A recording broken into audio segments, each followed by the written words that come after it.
गांव के कोने में मिट्टी से जीवन बनाने वाला एक गरीब कुम्हार गंगाराम अपनी पत्नी आरती, माँ और पुत्री लाली के साथ रहा करता था और उनके पास एक पालतू बंदर गोलू भी था।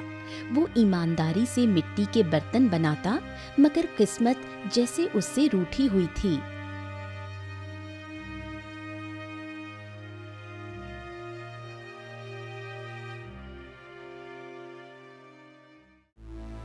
अरे आरती का कहें, आज फिर से बाजार का वही हाल है। अरे रोज की तरह आज भी एको बर्तन नहीं बिका। न जाने क्यों लोग हमारा मिट्टी का बर्तन लेना पसंद ही नहीं करते। ऐसा कैसे चलेगा? घर में अनाज का एक दाना भी नहीं बचा।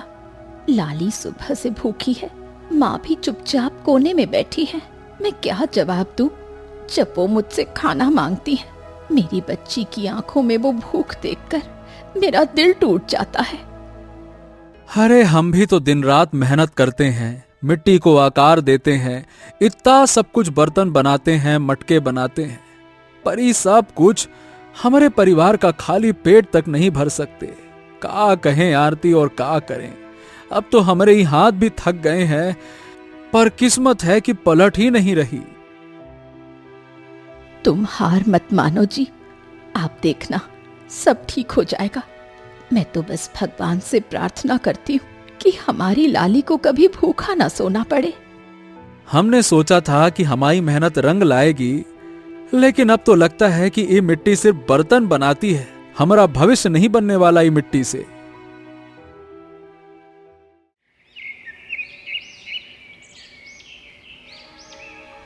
अगले दिन गंगाराम अपनी दुकान पर बैठकर मटका बना रहा था कि तभी गांव का चौधरी धनीराम दुकान पर आया। अरे ओ गंगाराम, ये बता भाई कि कुछ बर्तन तैयार हैं कि नहीं? मुझे कुछ बर्तनों की आवश्यकता है। अरे चौधरी साहब, आपके लिए तो बर्तन हमेशा ही तैयार हैं। बस एक को बात कहनी थी आपसे। आप हर बार आधी कीमत देकर चले जाते हैं, जिससे मुझे काफी नुकसान हो जाता है साहब। अरे एक मामूली कुम्हार और तेरी इतनी हिम्मत! अरे तुझ जैसा मिट्टी वाला मुझसे मोल भाव करेगा? ये मिट्टी तू जंगल से मुफ्त में लाता है और ऊपर से बर्तन भी बेकार बनाता है। मैं खरीद लेता हूँ, यही तुझ पर बड़ा एहसान है, और तू मुझे मना करने चला है, पैसे का तेवर दिखा रहा है? धनीराम ने कुछ बर्तन उठाए और गंगाराम से पूछा। अच्छा बता, इसकी कितनी कीमत हुई, बता। चौधरी साहब, आपने जो बर्तन लिए हैं वो 10 मुद्राओं के हैं। 10 मुद्राएं? अरे भाई ये मिट्टी के बर्तन है कि सोने चांदी के? ले, ये ले 5 मुद्रा पकड़, यही है तेरे बर्तन की औकात। धनीराम ने 5 मुद्रा निकालकर गंगाराम के मुंह पर फेंक दी और वहां से चला गया। शाम को गंगाराम घर लौटा और 5 मुद्राएं आरती के हाथ में रख दी। ये क्या, सिर्फ 5 मुद्राएं? 5 मुद्राओं से क्या होगा? तुम्हें पता भी है कि गांव में कितनी उधारी हो गई है। अब तो सब्जी वाला भी उधार देना बंद कर चुका है। हाँ, चौधरी बर्तन खरीद कर गया है, जो देकर गया है वही आमदनी हुई है, का कहें। गोलू, जो काफी देर से चुप था, गुस्से में बोल पड़ा। चौधरी हमेशा आधी कीमत देकर जाता है। मैं बचपन से देख रहा हूँ। तुम मुझसे कुछ कहते क्यों नहीं हो? मना क्यों नहीं करते कि नहीं दोगे बर्तन? बोलो। गंगाराम की आंखों में आंसू आ गए। अरे गोलू, मना कर देता तो ये भी हाथ से निकल जाता। अरे तू जानता है रे गोलू, चौधरी के अलावा और कोई तो है नहीं जो हमारे बर्तन खरीदता हो। आप दूसरे कुम्हारों जैसे क्यों नहीं हो? उनके घर कितनी आमदनी होती है। आप तो इतने अच्छे बर्तन बनाते हो, फिर भी कोई ग्राहक नहीं आता। भट्टी तक जलाना मुश्किल हो गया है। और कभी सोचा है ऐसे हालात में हम लाली का ब्याह कैसे करेंगे? आरती फूट फूट कर रोने लगी। गंगाराम कुछ न कह सका। तभी गंगाराम की माँ ने अपनी बहू आरती से कहा, ये सच है कि इस समय हमारे बेटे की किस्मत खराब चल रही है, मगर ये भी उतना ही बड़ा सच है कि किस्मत हमेशा खराब नहीं रहती। मुझे पूरा विश्वास है उसकी किस्मत बदलेगी। इतने दुख देखने के बाद भी मेरे बेटे ने बुराई का रास्ता नहीं पकड़ा। वो हमेशा सच का साथ देता है और सच के साथ चलने वाले का समय एक दिन जरूर साथ देता है। हाँ बस माँ, तुम्हारी इन्हीं बातों से तो थोड़ा हिम्मत मिल जाती है।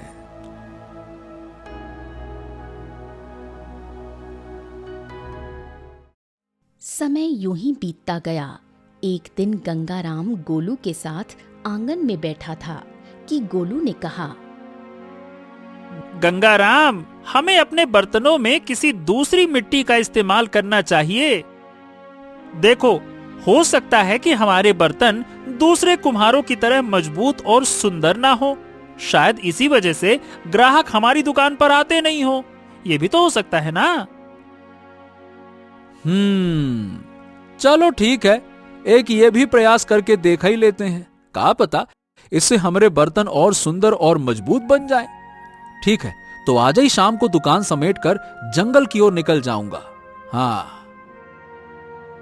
ठीक है, तो गंगाराम, मैं भी तुम्हारे साथ चलूंगा।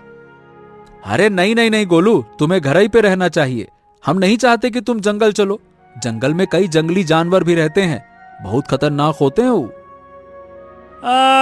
तो जंगली जानवरों से मुझे क्या डर, मैं तो खुद ही एक जानवर हूँ।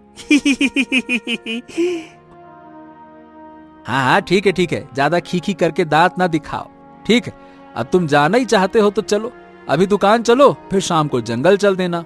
चलो चलो चलो चलो। इतना कहकर गोलू और गंगाराम बाजार अपनी दुकान की ओर चले गए। रोज की तरह आज भी कोई बिक्री नहीं हुई। शाम को दोनों, गोलू और गंगाराम, जंगल की ओर निकल गए और अच्छी मिट्टी की तलाश में लग गए। काफी देर भटकने के बाद उसकी नजर एक ऐसी मिट्टी पर पड़ी जो अंधेरे में विचित्र रंगों से चमक रही थी। अरे बाप रे बाप, ये तो बहुत ही विचित्र मिट्टी लग रही है। अंधेरे में तो बड़े ही अजीब अंदाज में चमक रही है। हाँ गंगाराम, तुम बिल्कुल सही कह रहे हो।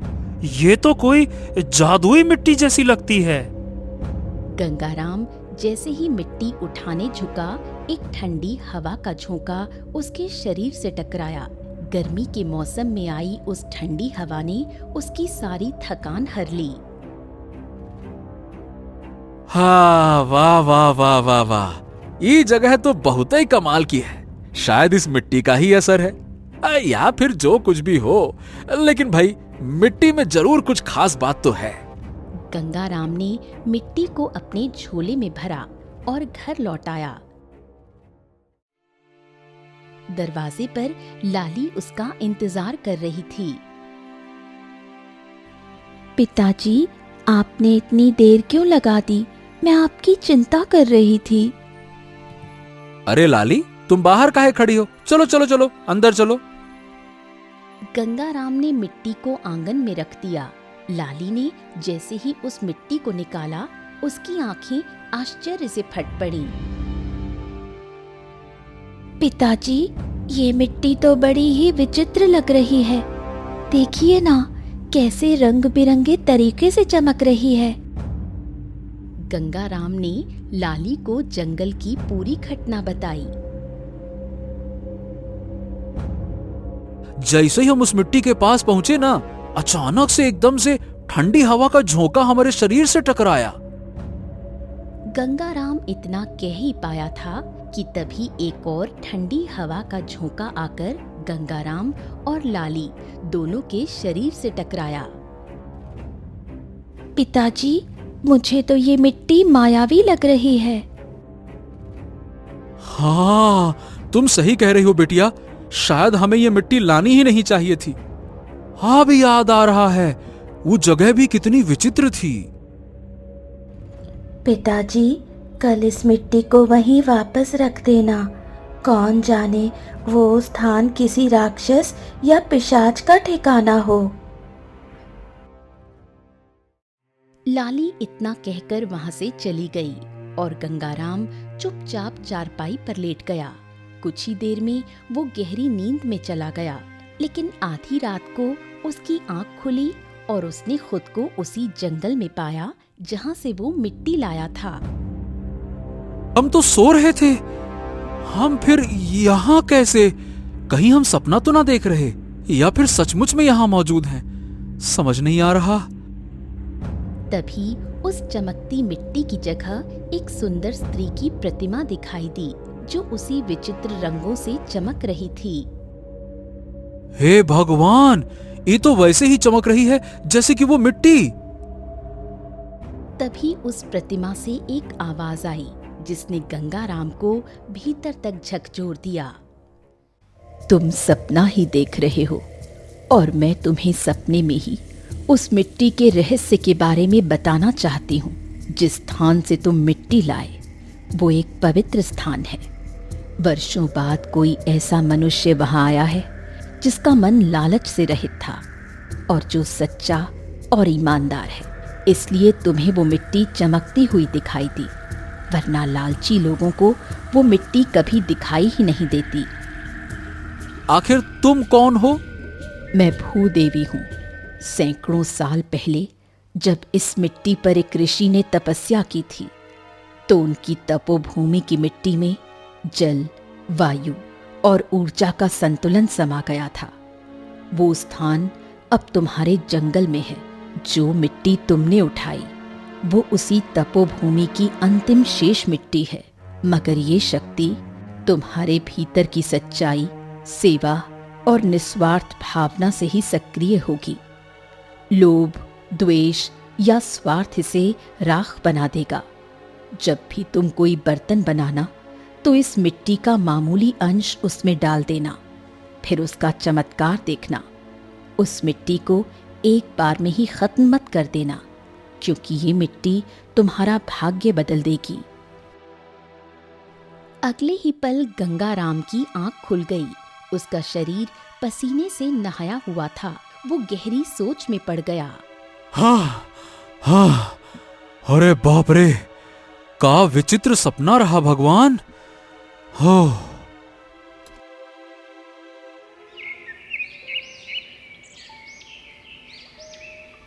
सुबह होते ही गंगाराम ने पूरा सपना अपनी पुत्री लाली और पत्नी आरती को बताया। हे भगवान, इतना भयानक सपना! मुझे तो लगता है कि तुम्हें इस चक्कर में नहीं पड़ना चाहिए। इस मिट्टी को वहीं फेंका हो जहां से लाए थे।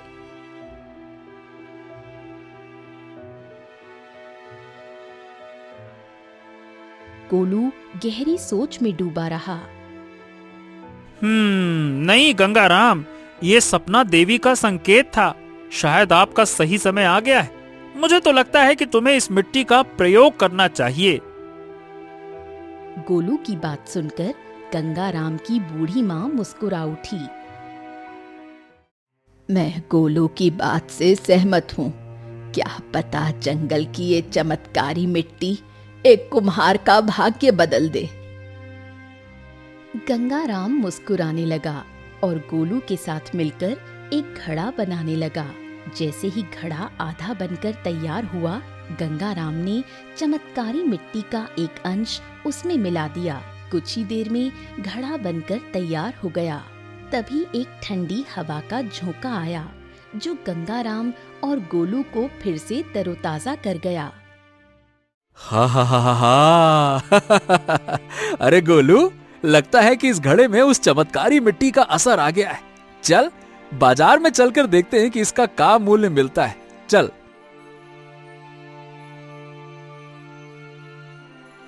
गंगाराम घड़ा लेकर सीधे बाजार पहुंचा और दुकान लगाकर बैठ गया। गर्मी बहुत अधिक थी। कुछ देर बाद एक व्यक्ति गंगाराम के घड़े के पास आकर खड़ा हो गया। अरे ये तो बड़ी विचित्र बात है। मैं तो गर्मी से बचने के लिए तुम्हारे घड़े के पास आ गया और अचानक से ठंडी हवा का झोंका आ गया, जिसने मेरे शरीर को तरोताजा कर दिया। वाह वाह वाह वाह। ये बताओ भैया, ये घड़ा कितने का है? ज्यादा नहीं है भाई साहब, बस 20 मुद्राओं का है ये घड़ा। क्या बात कर रहे हो भैया, मैं तो 40 मुद्रा देता हूं इसके। ये लो, वैसे भी मुझे इसकी जरूरत थी, मेरा घर वाला घड़ा टूट भी गया था। व्यक्ति घड़ा लेकर चला गया। गोलू बहुत खुश हुआ।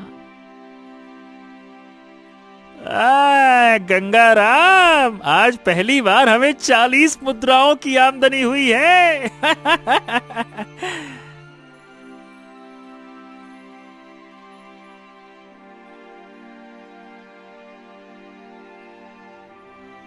अगले दिन गंगाराम ने फिर कुछ वैसे ही घड़े बनाए और दुकान पर रखे। तभी वही ग्राहक दौड़ता हुआ आया। अरे गंगाराम, अरे भैया तुम्हारा घड़ा तो चमत्कारी है। क्यों, क्या हो गया?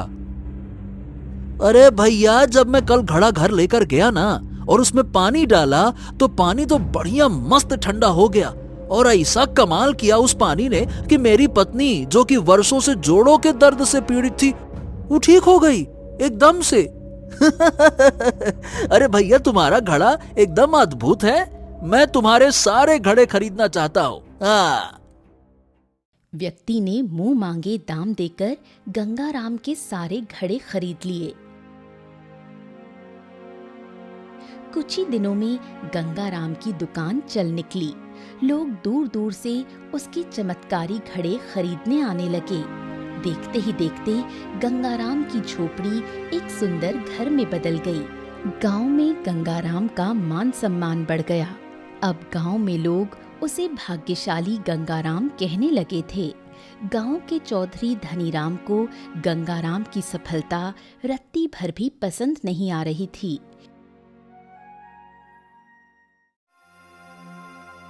एक दिन चौधरी धूप की तपन में अपने सूख चुके खेत में बैठा हुआ था। तभी वहां उसका पुराना मित्र पंडित गोवर्धन आ गया। अरे पंडित जी, आज बहुत दिनों बाद आना हुआ, सब कुशल मंगल तो है? चौधरी, एक खेत में काहे बैठे हो? तुम्हारा खेत तो ऐसा लग रहा है जैसे सूखे की चपेट में आ गया हो, है? हाँ, सही कह रहे हो पंडित जी, और केवल हमारा खेत ही नहीं, गांव का सबका खेत सूख चुका है। अब यहाँ तक कि गांव के कुएं भी सूखने लगे हैं। बहुत गंभीर समस्या है ये। पंडित गोवर्धन उसकी बात सुनकर मुस्कुरा दिया।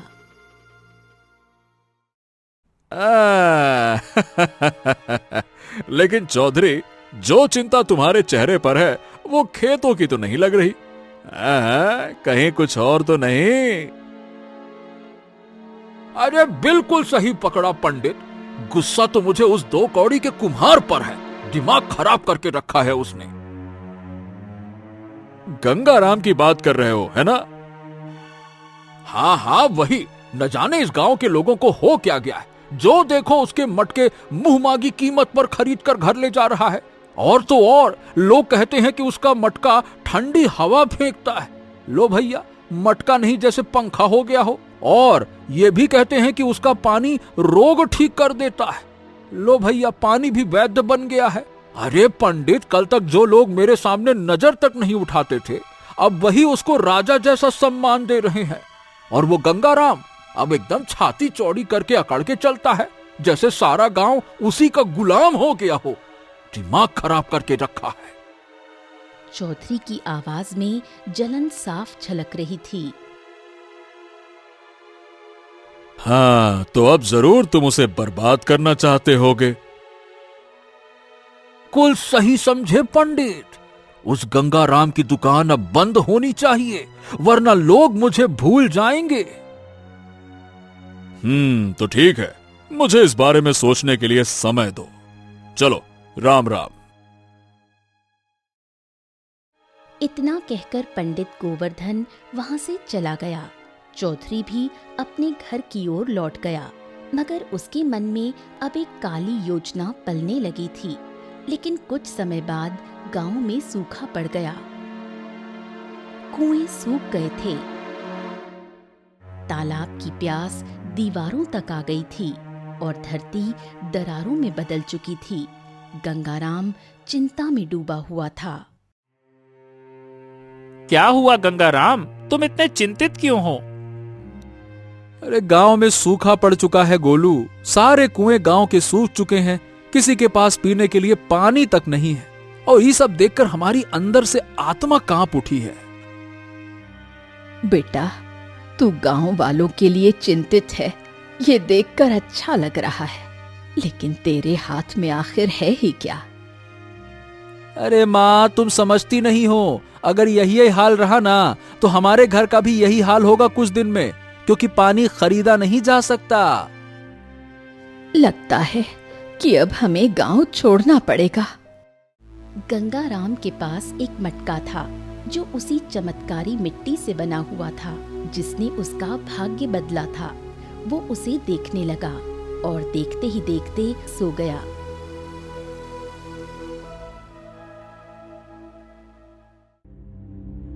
अगली सुबह गंगाराम की आंख खुली तो उसने देखा कि मटके में पानी भरा हुआ था। ए गोलू, हमारे घर में तो पानी की एक बूंद तक ना बची रही, फिर ये पानी कहां से आ गया? गंगाराम, ये पानी तो बहुत ही ठंडा है। आहा, बड़ा अच्छा है। अरे वो सब तो ठीक है, लेकिन समझ में नहीं आ रहा कि पानी आया कहां से। बेटा, कहीं ये उसी मटके का चमत्कार तो नहीं? ए अम्मा, हम तुम्हारी बात का मतलब ना समझे। क्या कहना चाह रही हो? बेटा, याद कर, जब तू उस मिट्टी से घड़ा बनाता था तो वहां ठंडी हवा का झोंका आता था। कई लोग तो उस पानी से निरोग भी हो गए थे। हो सकता है कि ये भी उसी का चमत्कार हो। गंगाराम गहरी सोच में डूब गया। उसने आरती से कहा, ए आरती, जरा दूसरा बर्तन तो लेकर आओ, जाओ।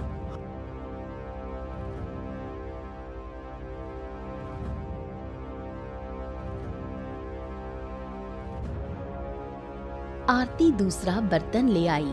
गंगाराम मटके का सारा पानी उसमें उड़ेल देता है। अगले ही पल जब वो मटका फिर देखता है तो वो दोबारा पानी से भर चुका था। हाँ। अरे अम्मा, आप बिल्कुल सही कह रही थी। ये मटका तो सच में चमत्कारी है। शायद ईश्वर ने हमारे माध्यम से गांव वालों को पानी देने का निर्णय लिया है। बेटा, ये पुण्य कमाने का समय है। जितना बांटेगा उतना बढ़ेगा। उसी दिन से गंगाराम अपने घड़े का पानी पूरे गांव में बांटने लगा। लोग उसे आशीर्वाद और दुआएं देने लगे। मगर ये बात चौधरी धनीराम और पंडित गोवर्धन को बुरी तरह चुभ रही थी। अरे, मैं तो सोच रहा था कि जब गांव में सूखा पड़ेगा तो गंगाराम से बदला लेना आसान हो जाएगा, लेकिन वो तो अपनी कमाई बांट रहा है। समस्या ये नहीं है कि वो बांट रहा है, समस्या ये है कि उसके पास पानी आ कहां से रहा है। सारे के सारे तालाब और कुएं तो सूखे पड़े हैं। हाँ, ये कही ना पते की बात। ठीक है, आज रात हम गंगाराम के घर पर नजर रखेंगे। उसी रात चौधरी और पंडित गोवर्धन ने गंगाराम के घर पर नजर रखी और उन्होंने अपनी आंखों से पूरा दृश्य देखा। अरे, इसका मटका तो बड़ा ही जादुई है। इससे पानी निकाले जा रहा है, फिर भी मटका खाली नहीं हो रहा। हाँ, अब तो हमें लगता है कि तुम उसे कभी हरा ही नहीं पाओगे। नहीं, मुद्दे की बात सुनो। यही तो मटका है जिससे वो पानी निकाल निकाल कर गांव वालों को दे रहा है। क्यों ना हम अफवाह फैला दें कि ये मटका श्रापित है, तब गांव वाले इसका पानी लेना बंद कर देंगे। ठीक है, ऐसा भी करके देख लो, शायद इस बार तुम्हारे मन की मुराद पूरी हो जाए। अगले ही दिन गांव में एक सभा बुलाई गई। गांव वालों, मेरी बात ध्यान से सुनो। उस गंगाराम से सावधान रहो। उसका घड़ा शैतानी ताकतों से भरा हुआ है। जो पानी पी रहा है, जाने कब उसका बुरा असर हो जाए। धर्म खतरे में है। ये शुद्ध जल नहीं, कोई छलावा है, छलावा। लेकिन अब गांव वाले समझ चुके थे कि गंगाराम कैसा व्यक्ति था। जिसने भूखे रहकर हमें पानी पिलाया, वो भूत नहीं, भगवान का भेजा आदमी है। चौधरी जी, जब आपके कुएं सूखे तब आपने एक लोटा पानी भी किसी को नहीं दिया, और अब उस पर उंगली उठा रहे हो जो सबको जीवन दे रहा है। भीड़ भड़क उठी। चौधरी और पंडित को सभा से बाहर निकाल दिया गया। अपमानित होकर दोनों बाहर चले गए।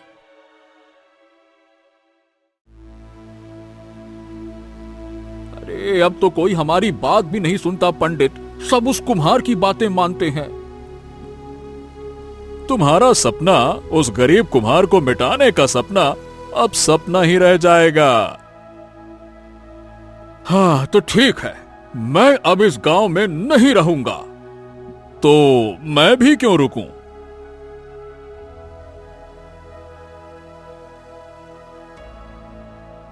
अगली सुबह चौधरी और पंडित गांव छोड़कर चले गए। कुछ ही दिनों में गंगाराम की प्रसिद्धि दूर दूर तक फैल गई। खबर महल तक जा पहुंची।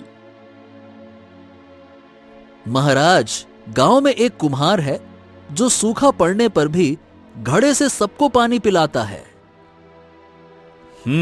ठीक है, उसे तुरंत दरबार में बुलाया जाए।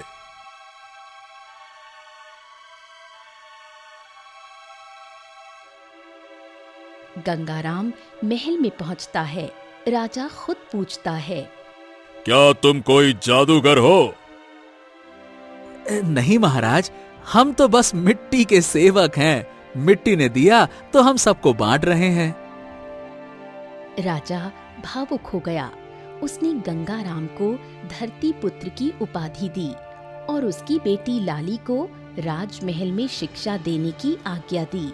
मगर गंगाराम ने महल की नौकरी अस्वीकार कर दी। हमारा धर्म गांव में है, मिट्टी में है और सेवा में है। यहाँ रहकर हमारा मन नहीं लगेगा। गांव के लोग, वहां की हवा, पानी, इस सब हमारी आत्मा से जुड़ा हुआ है। अब हम ये सब छोड़कर और कहीं नहीं जा सकते महाराज।